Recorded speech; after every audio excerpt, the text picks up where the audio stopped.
Hi. Where's my Starbucks drink? You didn't have it last time. Hurry up. I'm in my trailer and I'm waiting. Sorry. I swear. Don't put that in your mouth. No. I'm Will Todman. And this is my video on the Brenizer by Ryan Brenizer. So as I've got here, a Brenizer, in essence, is a panorama, but square, sometimes, if you want it to be. So say if you have a picture of a woman, like this picture of a woman, a regular woman, but you wanted it to be wider, but you also wanted the background blur to stay the same. You would do a Brenizer method technique thingy, where you take the picture of the woman, and then you take a bunch of other pictures without changing the focus, just so it looks out of focus, and then you stitch them all together, and it creates like a bokeh panorama, which is also what Ryan Brenizer himself calls it. No, he doesn't. I lied. The guy that calls him that his name is here. Edward Noble calls them a bokorama. The essence of it is that you just take a bunch of pictures. In my one here, I took about 26 images, as I'll see, 26, yeah. And I stitched them all together. In Photoshop, Ryan Brenizer himself uses his own photo software to create his images because it does it better than Photoshop does. It's not that Photoshop can't do it, it's just that it does it better, you know? So that's why he uses that. But I use Photoshop. You can use Lightroom, I'm not going to do that. I have taste. The Brenizer. There are a couple of examples of a Brenizer. There's this one by Edward Noble. There's also this one by Hayley Roberts. And there's also this one by, and I haven't written the name down, so I'll add that in post. Bastion K. Thank you. That'll be a voiceover, by the way. Yeah. I'm really good at editing. Here's my mood board.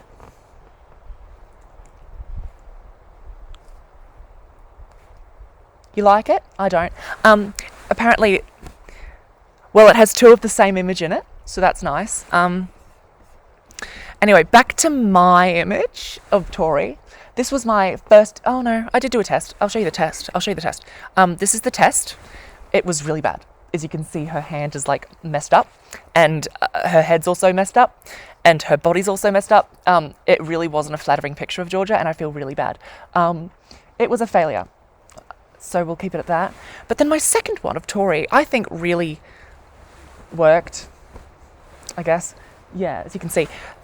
Its original focal length was 50 millimeters and an f1.4 aperture, which then each individual one had a pixel width of 3,840 and then a pixel height of 5,760. And then once I'd stitched them all together and cropped it, the actual final pixel height was 9,522 and a pixel width of 8,504.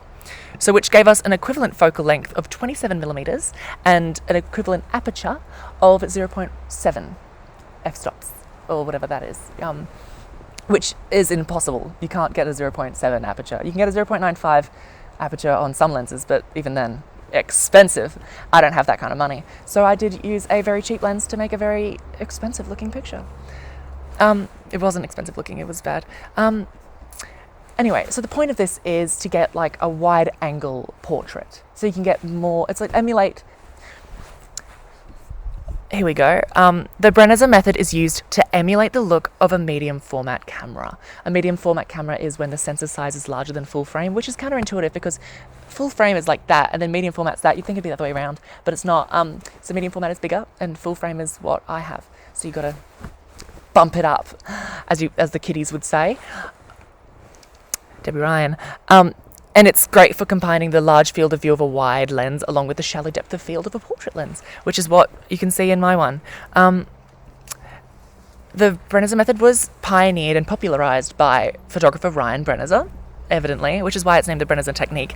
The ability to create an aesthetically pleasing high-resolution image without the need for expensive equipment usually required for such pictures, that was him. It brought in significant amount of interest from both aspiring and professional photographers and editors. The Brenizer method of photography is widely used in wedding and couple portraits to create a wider image, which can then be framed and made into a larger print. It also increases the actual definition of the image itself, so you can make larger pictures like billboards and stuff like that. Well, I mean, billboards, you don't really need them to be that large. You get the point. Let's have a look at your criteria, because I don't know what I'm missing. I think I'm missing a lot though. So number 1, 3 artists. I did that. That was the 3, and the third one that I didn't know. An evaluation of my work. I'll do that in a minute. My process. Did I show the process? See, it's got 26 images, and then let's add a time lapse now of me doing the work in Photoshop.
Six hours later.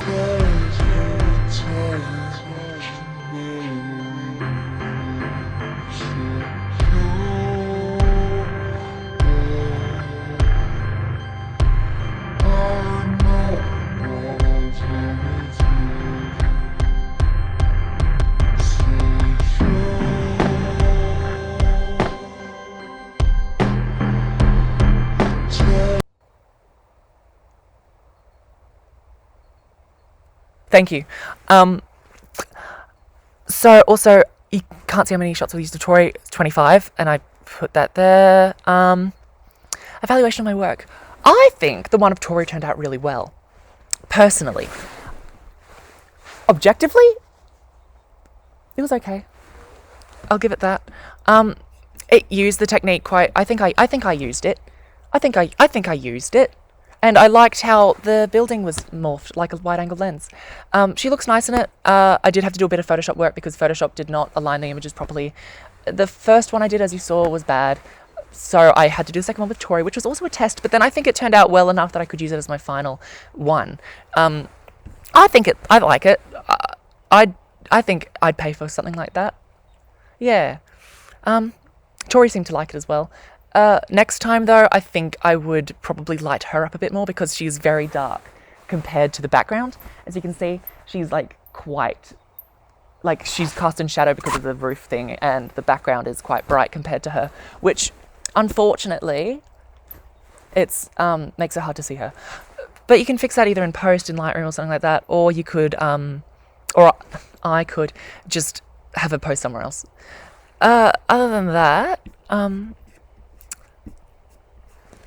should I do WH&S? Oh, I think you've got to give the people their WH&S. I'll give them the WH&S. WH and S, my friends. Or Joe, just Joe. WH&S. So some of the risks factors was because she's sitting on a table. That's pretty risky. I don't know how I would mitigate that. I think I would just have her step up on it carefully and then try not to touch anything because COVID-19. And then wipe it down after she's done.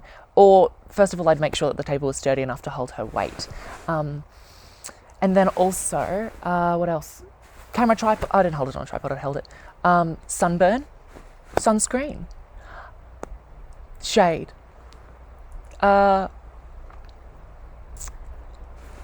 blindness, don't look at the sun, lethargy, sleep. I can't think of anything else. This was really hard to think of WHS for this one. This was one picture.